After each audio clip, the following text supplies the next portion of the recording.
Pachacútec, el inca más grande del imperio, antes de serlo tiene un encuentro inesperado con un ser de otro mundo, una mezcla de humano adornado con reptiles, serpientes y con pumas integrados, un ser que se presenta como Dios, el cual le da un artilugio que lo ayudará no solo a ganar la guerra contra los chancas, que será el primer paso para convertirse en inca, sino que este artilugio será un objeto determinante en el éxito de sus futuras campañas. Artilugio que lo han poseído dioses y otras personas, quizás el mismo Nostradamus. Juan Díez de Betanzos es el cronista que tiene la crónica más detallada sobre las guerras entre los incas y los chancas. Es esta guerra con los chancas la que permite que Cusi Yupanqui, nombre original de Pachacútec, fuera nombrado el sucesor de su padre, el inca Huiracocha, quien incluso ya cogobernaba con su hijo favorito Inca Urco, considerado por algunos el noveno inca.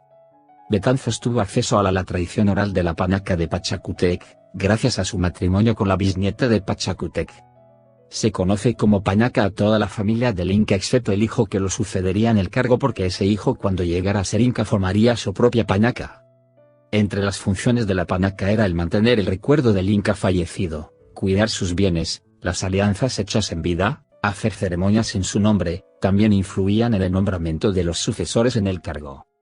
Betanzos se casó con la ñusta Angelina Yupanqui, prima y esposa principal del inca Atahualpa. Su nombre original era Cuxirimayoyo. Ella era bisnieta de Pachacútec. Se casó con el inca Atahualpa poco antes de su ejecución en 1533. Al enviudar pasó a ser concubina de Pizarro. Le dio 2 hijos, un hijo se llamó igual que el conquistador Francisco Pizarro y al otro Juan Pizarro.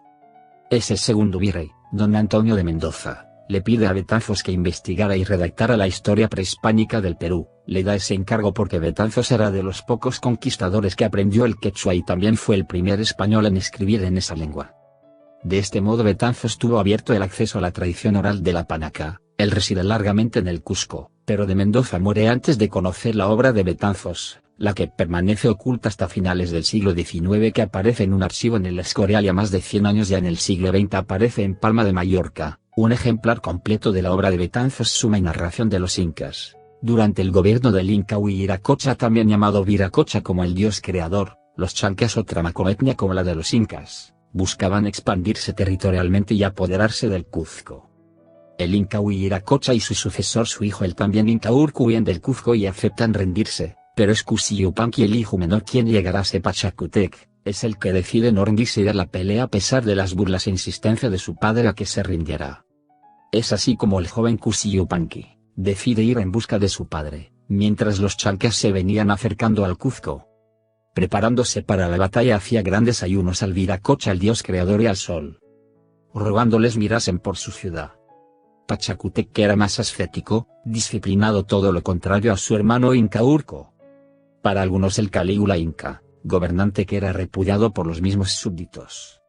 Estando en camino, Pachacútec se detiene en Susurpuquio, una fuente de agua, que ahora se desconoce dónde estuvo ubicada. El príncipe, con gran aflicción, pensaba el modo que tendría que hacer para luchar contra sus enemigos. Es ahí cuando se le apareció en el aire una persona como Sol, que venía a consolarlo y animarlo para la batalla. El que más detalles da de este momento es el cronista Cristóbal de Molina. Él dice: antes que fuese señor, yendo a visitar a su padre Viracocha, inca que estaba en Saxa y Huamana, a 5 leguas del Cuzco, cuando llegó a una fuente llamada Susurpuquio, dentro de ella vino caer una tabla de cristal en la misma fuente, dentro de la cual vio una figura de indio en la forma siguiente. En la cabeza del colodrillo de ella, a lo alto, le salían 3 rayos, muy resplandecientes a manera de rayos del sol los unos y los otros. Y en los encuentros de los brazos unas culebras enroscadas. En la cabeza un yauto como inca y las orejas horadadas y en ellas puestas unas orejas como inca, y los trajes y vestidos como inca. Entre las piernas le sale una cabeza de un león y en las espaldas otro león, los brazos del cual parecían abrazarle de un hombro al otro, y una madera de culebra que le tomaba de lo alto de las espaldas abajo. Y casi visto el dicho bulto y figura echó a huir el inca Yupanqui. Y el bulto de la estatua le llamó por su nombre de dentro de la fuente, diciéndole: venid acá, hijo, no tengáis temor, que yo soy el sol vuestro padre, y sé que habréis de sujetar muchas naciones. Tened muy gran cuenta conmigo de me reverenciar, y acordaros en vuestros sacrificios de mí. Y así desapareció el bulto, y quedó el espejo de cristal en la fuente. Y el inca le tomó y guardó. en el cual dicen después veía todas las cosas que quería.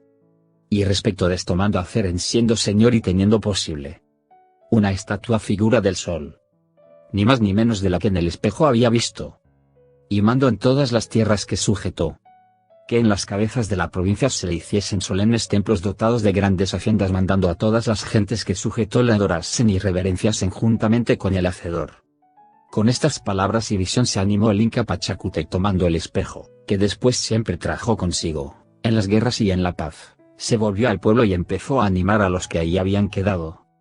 Otros cronistas también relatan esta visión como Betanzos, quien además dice que a Pachacútec también se le aparece el dios creador Viracocha en sueños, quien mientras a él lo animaba a luchar contra los chalcas y le garantizaba el triunfo a su padre el Inca también de nombre Viracocha le dice en sueños que no combata contra los chalcas porque perdería. Así el dios creador aseguraba la victoria al hijo y la derrota al padre, quien por temor a perder la batalla y sufrir las represalias de los chalcas, se oponía a que Pachacútec los enfrentara. No hay una imagen que muestre lo que vio Pachacútec en la fuente, pero vemos que según el relato, en la imagen que se le presenta a Pachacútec el cóndor que comunicaba el mundo superior Anam-Pacha con el mundo terrenal Caipacha es sustituido por el mismo sol, quien establece una comunicación directa de Dios a hombre.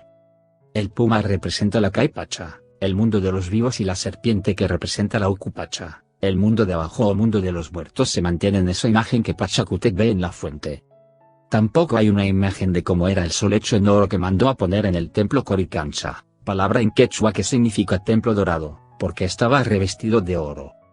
El Cusco cambió su escudo español por lo que se conoce como la placa o sol de Echenique, una placa hecha en oro que decía fue usada como pectoral a modo de collar por los incas y que le fue obsequiado al expresidente José Rufino Echenique por alguien que decía ser descendiente de los incas, aunque los estudios dicen que es más de origen aymara y tiahuanaco. Ya siendo inca, Pachacútec instaura una fiesta en homenaje al sol que ahora se le conoce como el Inti Raymi en la década del 1430 a.C. y que corresponde al solsticio de invierno en el hemisferio sur. Antiguamente se le llamaba Guagua Inti Raymi o fiesta del niño sol. Es una ceremonia incaica y andina celebrada en honor de Inti, el dios sol. Según el Inca Garcilaso de la Vega, el Guagua Inti Raymi significaba que el dios sol renacía para dar inicio a un nuevo ciclo anual, el tiempo circular inca. Igual en el hemisferio norte se celebra la Navidad del Niño que renace, en el solsticio de invierno. En el relato vemos como el príncipe Cusi Yupanqui, más tarde del Inca Pachacútec, recibe del dios sol un artilugio, que es un visor del futuro, en donde el Inca podrá consultar y ver las acciones que deberá tomar para lograr agrandar su imperio. Muchos interpretan esto como se hace con un mito, como un arquetipo del héroe, también hasta de manera freudiana en una interpretación de la lucha del hijo con el padre y la rivalidad con el hermano preferido por el padre. Si bien cualquier tipo de interpretación es válida, no olvidemos que Pachacútec no está soñando y nos dicen que recoge ese artilugio que el dios le da y lo usará más adelante tanto en tiempo de paz como de guerra. ¿Te imaginas una máquina, una especie de tablet que el agua no daña y donde puedes visualizar el futuro? Pachacútec no es el único, como veremos. Si bien los espejos han estado vinculados a los dioses y en especial al dios sol, lo vemos presente en diversas civilizaciones. En Egipto con el dios Ra, que tiene sobre la cabeza un disco solar, también interpretado como un espejo; la diosa Hathor, cabeza de vaca que entre los cuernos lleva igual un disco solar o un espejo, la tenemos en la mitología griega, romana, y en diferentes mitologías del mundo. Esto será materia para otro video. Los espejos más antiguos del mundo fueron fabricados en Kondia, Turquía, y en Mesoamérica, en el Perú. Los espejos americanos más antiguos que han descubierto los arqueólogos son espejos negros de antracita que datan aproximadamente del 1500 a.C. y fueron hallados en las tierras altas y la costa de Perú. El hombre le ha dado a los espejos diferentes funcionalidades y una de ellas es la catoptromancia, que es el arte de adivinar el futuro usando el espejo, que puede ser de piedra, hecho de diferentes metales. Los hay de agua. En Machu Picchu vemos cómo se construyeron unos espejos de agua.